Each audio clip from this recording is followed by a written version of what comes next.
dass ihr vorbeischaut. Wir machen heute unverschämt einfache, aber einfach extrem leckere so Apfel-Rosinen-Schnecken. Die Zimtrollen, die kamen ja extrem gut bei euch an, weswegen ich nochmal so ein bisschen was in die Richtung machen wollte. Gerade jetzt zum Herbst mit Äpfelchen total passend. Das heißt, ja, wir starten mit einem ganz einfachen Hefeteig als Basis. Dafür habe ich in meine Schüssel schon mein Mehl abgewogen. Da habe ich mir jetzt so eine Kuhle geschaufelt. Und in die Kuhle packe ich jetzt meinen Zucker oder einen Teil meines Zuckers. Da wird meine frische Hefe reingebröselt. Ich bevorzuge absolut frische Hefe. Trockene kommt bei mir vorerst nicht mehr ins Haus. Und da kommt jetzt gleich noch ein bisschen warme Milch drauf.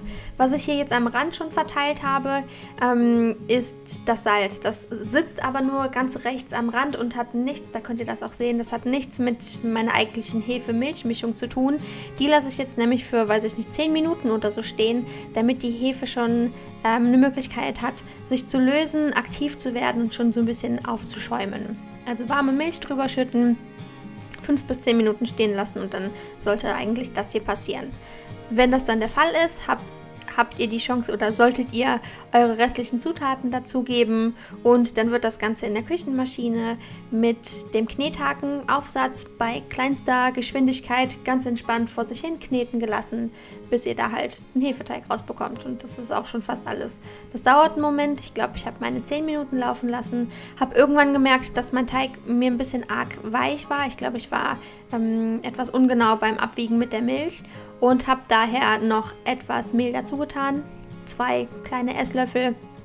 Habe das dann noch weiterlaufen lassen und mein Teig ist dann super, super schön zusammengekommen. Der war relativ weich, aber nicht klebrig. Und ja, war dann zufrieden, habe meinen Knethaken rausgenommen, das Ganze in der Schüssel liegen lassen, 1 Stunde abgedeckt und dann ist das passiert. Extra fluffig und super, super einfach stark aufgegangen. Den können wir jetzt weiterverarbeiten. Dafür habe ich auf meiner Arbeitsfläche einfach nur ein ganz klein bisschen Mehl so berieselt, bestreut. Da kommt dann der Hefeteig drauf und ohne viel Lineal und Maßarbeit wird das Ganze jetzt einfach nur ein bisschen flach gedrückt, auseinandergezogen und halt in so eine Art Rechteck geformt. Und gerade bei den Hefeschnecken, die wir jetzt hier machen, bei diesen Apfel-Rosinen-Dingern, ich habe die jetzt in den letzten Tagen 3-4 Mal gemacht. Das muss überhaupt nicht ordentlich sein. Die backen nämlich etwas amüsant und auch das Aufrollen sieht nicht immer 100% ordentlich und hübsch aus, aber das ist überhaupt kein Problem. Auf den Look war ich nicht aus, deswegen ist es nicht schlimm, wenn ihr etwas ungleichmäßig rollt oder die Schnecken eventuell hier ein bisschen dicker, da ein bisschen dünner sind. Das ist überhaupt nicht schlimm. Die schmecken nämlich trotzdem ultra lecker. Klar, oder? Ja, das heißt, ihr seht, mein Teig ist nicht 100% gleichmäßig ausgerollt, macht aber auch nichts. Butter kann da trotzdem schon drauf wandern, die war bei mir schön weich zum Verstreichen. Dann kam dann eine großzügige Menge Zimt drauf und meine ja, so gewürfelten Äpfel. Da können auch gerne noch mehr Äpfel drauf. Das waren jetzt hier bei mir 2 Äpfel, aber ich denke, wenn ihr 2 große nehmt oder 3 kleine, seid ihr richtig gut dabei. Und jetzt möchte ich gerne einmal oben in der Infokarte wissen, stimmt mal bitte ab, seid ihr Rosinenmenschen oder keine, weil ich bin es auf jeden Fall und hatte hier Rumrosinen genommen, die ich die letzten Wochen in Rum eingelegt hatte. Die sind auch noch drauf gewandert mit ein bisschen extra Zucker, damit die Äpfel ein bisschen mehr saften und dann ist das Ganze schon eingerollt worden. Also super, super einfach. Ihr rollt das ein. Auch hier seht ihr schon direkt, das sieht nicht unbedingt 100% hübsch und gleichmäßig aus, ist aber nicht schlimm. Wenn die gebacken sind, sehen die trotzdem total appetitlich aus und so stresst mich da nicht. Was ich mir auch noch überlegt habe oder was mein Menne vorgeschlagen hatte, anstatt der Butter hätte man wahrscheinlich auch super gut ein bisschen Vanillepudding da drunter streichen können und dann so eine Art Pudding, Apfelschnecken daraus bekommen können. Ich glaube, das wäre auch ultra lecker gewesen. Also falls jemand irgendwie Pudding zu Hause hat, probiert das auf jeden Fall mal aus. Ich denke, das ist auf jeden Fall ein Test wert. Naja, ich habe meinen Strang, meine Rolle habe ich dann portioniert. Bei mir kamen, glaube ich, 14 Stück raus oder 16.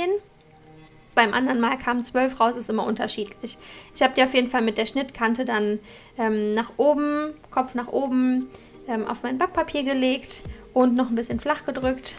Und dann habe ich die nochmal für eine halbe Stunde gehen lassen, damit die nochmal so ein bisschen plumper werden, wieder ein bisschen aufgehen.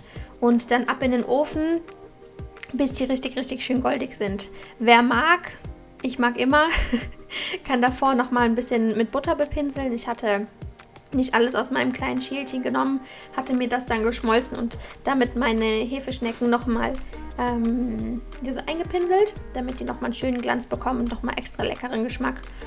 Ist aber optional, aber dann sind die halt auf jeden Fall in den Ofen gewandert.